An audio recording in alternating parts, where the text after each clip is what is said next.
how did you become a part of 1501? I had went on Carl Live one day, and he was doing these things where he just have artists send in their songs, and he play them on his live for his followers, and that's what happened. I played Daddy on his live. He loved it. He hit me up in the DM, was like, I love that song, blah, blah. We met up, and we just kind of, I started recording that 1501 just to kind of see what sound I could get and working with the producers and stuff. And, eventually after he pushed Erica, and, got her to where she needed to be, then he kind of just focused back on me, like, okay, next female. You know what I'm saying? So, yeah, that's how I got with them. Thing kind of happened. It was kind of slow paced, but it happened. And this was also on Instagram? Yeah, on Instagram.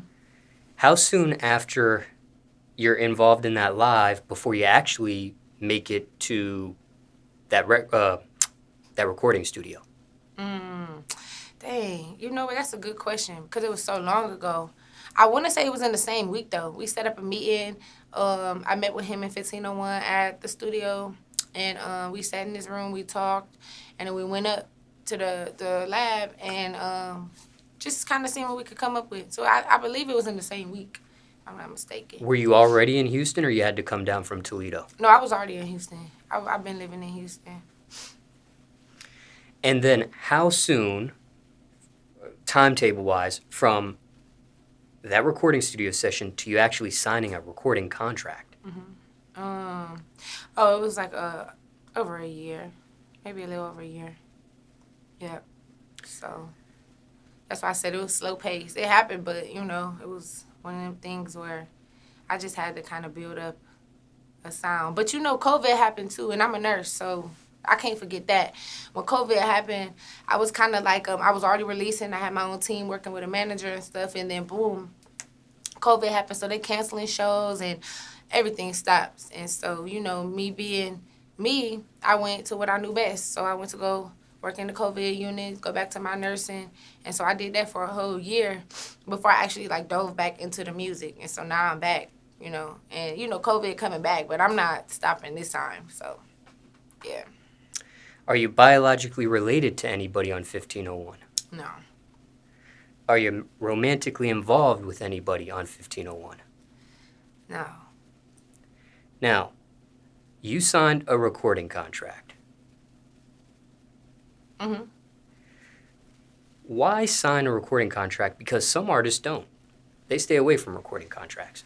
My situation different. I have kids. So for me, it's I don't just have me. I don't wake up every day and just think about me. I got other responsibilities. So I feel like my situation should be set up different. And having that extra bag behind you to push your music is definitely necessary for a girl like me. So that's why I really signed. It's just for the organization, for the team, for the just for the all around, real getting into the real industry, because it's kind of hard as an independent artist. You know what I'm saying? When you're trying to come up, you spend a lot of bread. So yeah, I'd rather just spend another nigga bread so he could give me my bread. You know what I'm saying? I'll pay you your bread back. Yeah. Now, you have a 1501 chain around your neck. Yes, sir. Do you remember how you received it? Yeah, it was so crazy because we had this big event at the mansion, and then it was just a lot of females there. We was all dancing, doing karaoke, and then, Carl just brought it out. He brought it out in the Johnny Dang box, and, put it on me. And it was kind of stamped, so. Now, do you receive the chain before the recording contract or after the recording contract? After. Yeah, it was definitely after. I kind of had to put out some covers and, just to see. So I was gaining traction on social media, and they were starting to see who I was with. And so he was like, okay, I guess he kind of seemed like this going to work. I started going viral. The first content video I put out, signing with him, went viral. So I guess I was kind of like a stamp, you deserve your chain already. So, yeah. Do you remember how long after you signed before you get the chain? I want to say about a couple months. Now, was that a total surprise, or you knew it was coming? It was a super surprise. I didn't think I was getting no chain or nothing until, I pushed, like, got on a billboard or something, you know what I'm saying? Or just kind of, like, pushed Daddy further than what we did, because we didn't even start pushing Daddy as a single yet. We didn't even drop it when I got my chain. So that's why I think it had a lot to do with me just dropping content and then going viral. Kind of solidified, like, me as an artist, like, what I can do. So. Was this your first chain ever? Yeah, my first real diamond chain. I get a lot of chains from, like, people who make jewelry, customs and stuff from the internet, want me to, you know, support their businesses and stuff. And I'm super humble. I'm not one of the people who just so caught up on having all the jewelry and, like, the drip, you know what I'm saying? It's nice to have, it look cute, but, so, yeah, this is my first real chain. Gonna upgrade soon.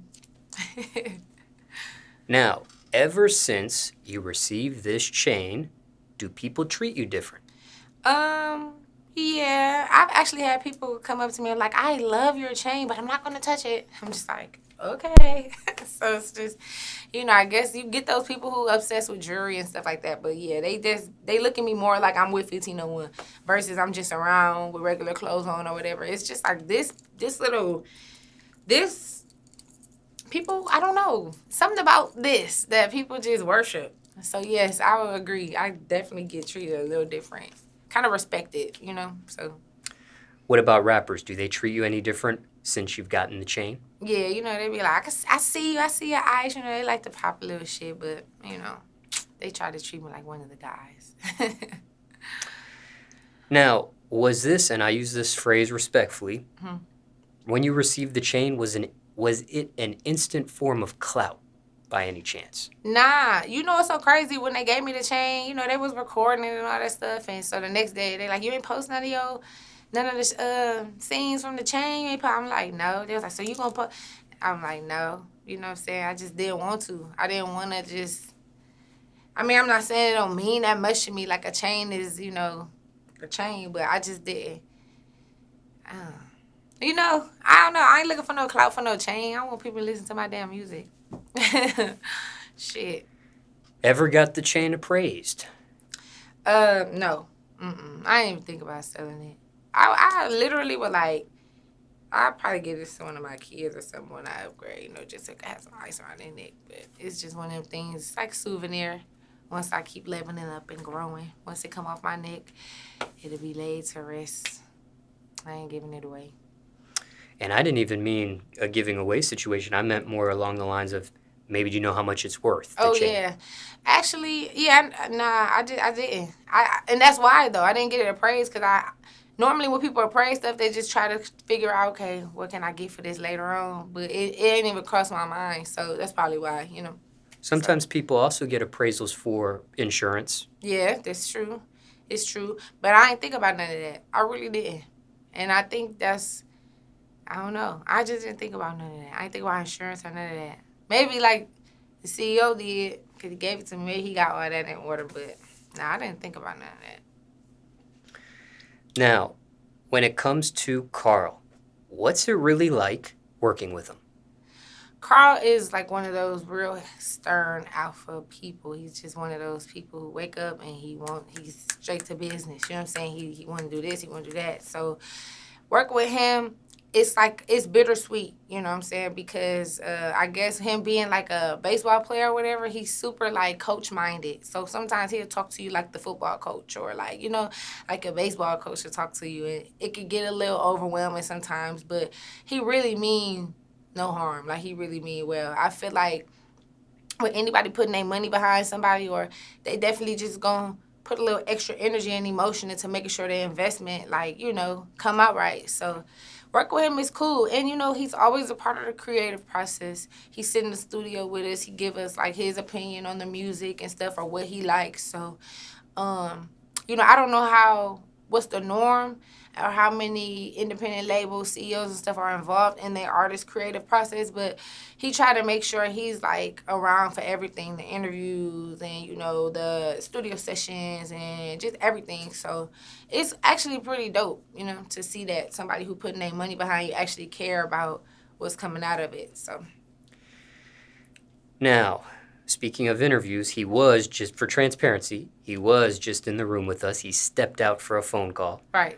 but he's in the building somewhere. He's in the building. Right.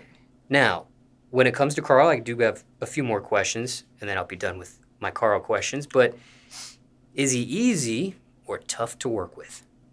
Tough. He's very tough to work with because, like I said, he's an alpha male and I'm an alpha female.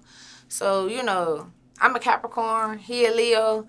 Sometimes we just don't agree on stuff, you know what I'm saying? And shit, we clash heads a lot. But I know, like I said, I know he mean well. So I just try not to take nothing personal because, like I said, when somebody putting their money behind you like that, sometimes you just shouldn't. You can't even argue with a lot of stuff. So just is what it is.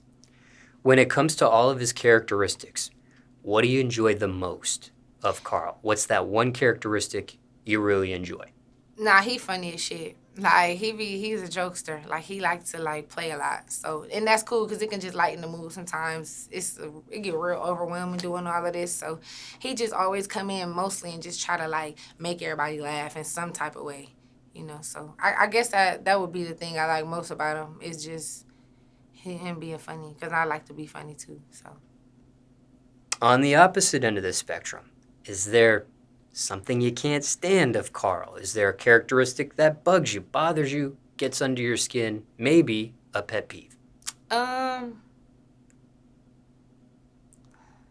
You know, I just think I get irritable with people, period. I ain't gonna say just him. I think it's something about everybody I don't like. You know what I'm saying? And sometimes I can't even put my finger on it. But with him, I'm gonna just say he got a smart ass mouth. Sometimes he'll say something, and he got a smart ass mouth. So sometimes, yeah, that's what I don't like. Okay, one more question about Carl. Biggest advice or most important thing you learned being around him? The most important thing I learned being around Carl is never quit. Like, the man hates a quitter. Like, no matter how hard it get, you can go in the room and cry for a few hours. You have to let it go. Like, and he literally taught me, like, look, you need to go blow off some steam for like 15 minutes, but you got to come back and get your head right. Like, you know, he will always reference back to baseball and how his coach would make him and the teammates kind of like just stay focused, and regardless of what was going on outside world or even between different players or the coach or whatever, you just got to get back in that zone and kind of think of the prize at the end. So anytime I get discouraged and be like, I'm not doing this shit no more, you know what I'm saying? Yeah, he'll get my hair back right. So that's the biggest thing I learned. It's just to stay focused and just take that 15 minutes out your day to be mad, but you can't be mad after 15 minutes. Like, you got to put it behind you. So. And for time reference, it's January 2022 now.